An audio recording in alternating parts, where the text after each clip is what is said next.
Hey, what is up guys? My name is Griefdrums, and today we are going to be taking a look at an aspect of this game that has become a huge part of it, and it's something that people already know about, but I wanted to take another look at it due to the fact that there seems to be a lot of newer players arriving to the game.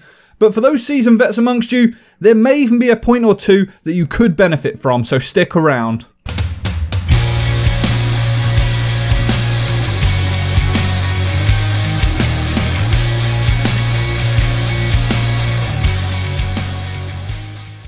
Okay, so most people class roaming and lurking as the same thing, and after breaking it all down, I personally can see a bit of a difference. So what we're going to do in today's video is we're going to look at the several different ways that you can carry out this role for your team, and it really can be a vital one if you want to win games. Nothing is worse for attackers than constantly having to worry about a flank or getting trapped in a small section of the map due to roamers. In recent patches, Ubi have tried to stop this and mitigate against roaming and lurking, with the addition of characters like Jackal, who can obviously hunt them down, as well as things like claymores. And yet on the other side of the coin, things like impact grenades come in, which allow rotations to be made up. Now, I don't know if impact grenades were initially brought in just to be able to open up between bomb sites, because a lot of people have to waste nitros, but it really does seem as if Ubi don't want you roaming and lurking. But as we all know, it's pointless to sit down and hunker down in just one room and invite the attackers onto you. It makes no sense at all. So what we're going to do is we're going to go back to basics and define what the role is. The point of a roamer is to waste the time of attackers and, if possible, take a couple of them out before they get anywhere near the objective. You're essentially going to be the first line of defense against an entire enemy team, and your aim is to stop the attackers from just running up onto the objective site.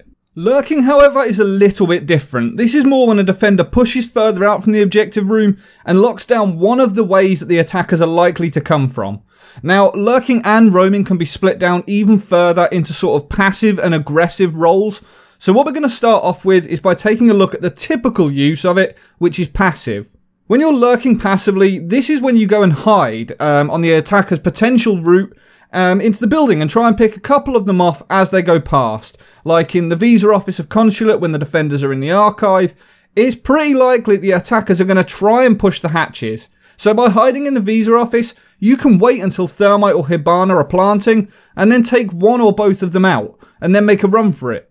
This tactic is to try and take out key players and in turn shut down the possibility of attackers using that entry point. Thermite, Thatcher and Hibana are usually the main targets, but taking out someone like a Blackbeard and taking them off the board early, that can really swing the balance of a game in your favour. The other side of lurking is aggressive lurking. Now this is a tactic which is more in place just to try and remove as much of the attacker's time and health as possible. If you can reduce 3 of the attacking team's health to 40%, your teammates that are hunkering down and anchoring in the room will have a lot better chance of success. Obviously, it would be better if, as the lurker, you could kill those attackers, but holding them up and hurting them can be just as effective. This kind of play involves pushing out into a room on the attacker's route into the site, and then just being a wall of bullets and jiggle peaks that the attackers have to try and make it past. You essentially become a deterrent for them to even want to push this way without investing a lot of resources. To operate in this sort of a role, you could be anyone like Doc, Rook, someone like that, take a shield maybe, barbed wire. A good example would be if you're in the archives, it would be defending the cafeteria and sort of pivoting around the cafeteria, the garage, and just stopping them from pushing that way. Kavera, however, would be more of a passive lurker. She would hunker down and just hide somewhere, and then as the enemy's backs are turned, as they go past, she would then jump up and take them out. So that, in a nutshell, is lurking. On the other side of the coin, however, we have roaming. Now, again, with roaming, we have two styles that are both fairly passive and aggressive. There's the hit and run roamer and the late flank. Both of these can work effectively, but both are fairly risky. These are sort of high risk, high reward tactics, as you'll most likely be taking on 3 or 4 members of the enemy team alone. The hit and run roamer's job does exactly what it says on the tin. Once the attackers have pushed into the building, the roamer moves around through different flanking routes on the map, trying to take people out before scarpering off to keep the attackers guessing. Their goal is to be as unpredictable as possible. Never ever knowing where an attack is going to come from means that the attackers need to keep 2 or 3 people covering different attack routes. This automatically means that only 1 or 2 attackers can push the room at a time, meaning that their push is less effective. Yes, they can place claymores, but realistically, unless these are placed perfectly, As an attacker, you always need to listen out for the telltale sound of it being destroyed. One of the biggest mistakes I see from people trying to do this type of roam is that they try too hard for the kill.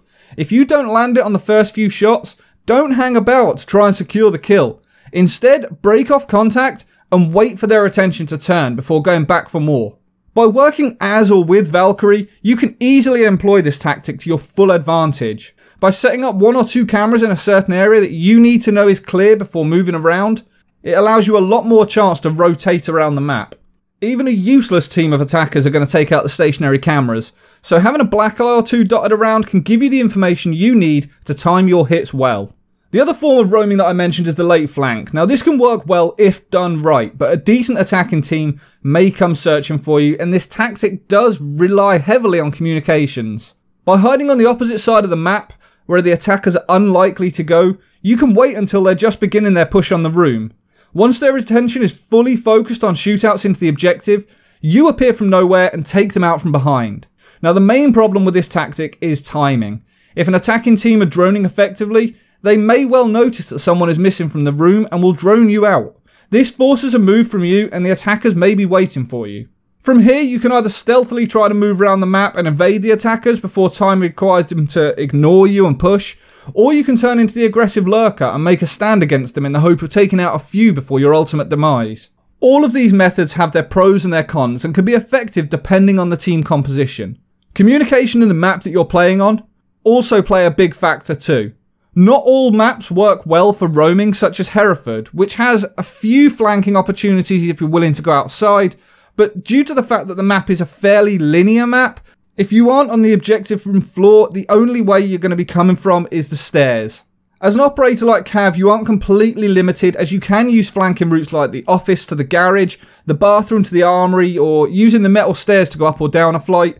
But as I said, whilst these can be extremely effective, you are at a very high risk, as you're potentially going to be making your flanking route with limited information. Floor and roof hatches can offer good escape routes, lines of sight and flanking opportunities for roamers, so having someone with a shotgun on the team to open these up at the beginning of the round can be a huge benefit. But it is best to do this during the setup phase, as the noise of these breaking can be a huge giveaway as to where you are. Don't forget that for all of the advantages that these can bring when they're open, they always have disadvantages. People are going to hear your movements a lot clearer, so try to remain crouched as opposed to sprinting around the map. Lines of sight can be found onto you through open hatches, especially if someone has gone looking for you as you're moving around. So it is worth paying attention to the hatches. Sound is definitely your biggest ally as a roamer or a lurker, or in any sort of role which you're outside of the objective. By utilising sound, you can figure out exactly where the attackers are, what they're doing, if they're reloading, Reloading is going to be the perfect time to push on people. But you've got to remember that due to the way that sound travels in the game, an attacker may be below you, but if the sound permeates up the stairway to your right, making them sound like they're elsewhere on the map, you need to be aware of that. By punching a couple of holes in strategic places, you're going to be able to get a better idea of whereabouts the enemy are. By far, the most useful piece of information to remember is that if you are roaming or lurking, your biggest advantage is to keep the enemy guessing. Don't keep attacking from the same place. Certainly as a roamer, you want to stay on the move. Use a headset, communicate with your team, and take the opportunity to stop every now and then and listen to what is going on around you. Are people actively searching for you? Can you hear a drone nearby? If so, sometimes it's better to not shoot it out if you haven't been spotted, as the enemy are going to think the area is clear and will push through. Use your senses, and most of all, be patient. Some of the best aces I have had were through patience and not peeking attackers more than I need to. Your job is to waste the enemy's time. You need to, use up as much of that 3 minutes as possible so the rush and the push comes in the last few seconds and they're flustered and worried and the pressure is on them. Don't forget to utilise things like suppressors. Suppressors are massively, massively underused in this game. Usually it can take 1 or 2 extra shots to kill someone, but they won't get the marker that they're being shot at. You know the little lines that appear when you're getting shot from a certain side, from your right or your left? People don't get that notification if you're shooting at them with a suppressor, so they can definitely be handy. 3-speed characters obviously always have 1 armor, and these guys are usually the quietest on the map, with Kavera obviously being the quietest. Her silent step makes her almost impossible to hear. You can still hear her, but she's almost impossible. Operators like Jaeger, Bandit, they are phenomenal for roaming, but you can also go with the 2-speed. Someone like Smoke has the ability to use his shotgun in close quarters, or alternatively his SMG for range. So he is clearly a rounded operator that is pretty good at everything. I mean, certainly roaming, hunkering down and anchoring the site, lurking, you name it. He is a phenomenally diverse operator. I personally quite enjoy roaming as Doc because his self-heal allows him to top up every time he gets into a gunfight and it doesn't quite go your way. But the sound that he makes moving around the map and his speed of being able to do so, it does hinder him quite a bit. What do you guys think? Do you like roaming, lurking? Are you more of a passive or aggressive player? Do you prefer to just anchor down in the site and lock it down? Let me know down in the comments below. Hopefully you enjoyed this video. If you did, please consider hitting that thumbs up. If you don't already, make sure to subscribe. Until next time, guys, stay reckless and relentless.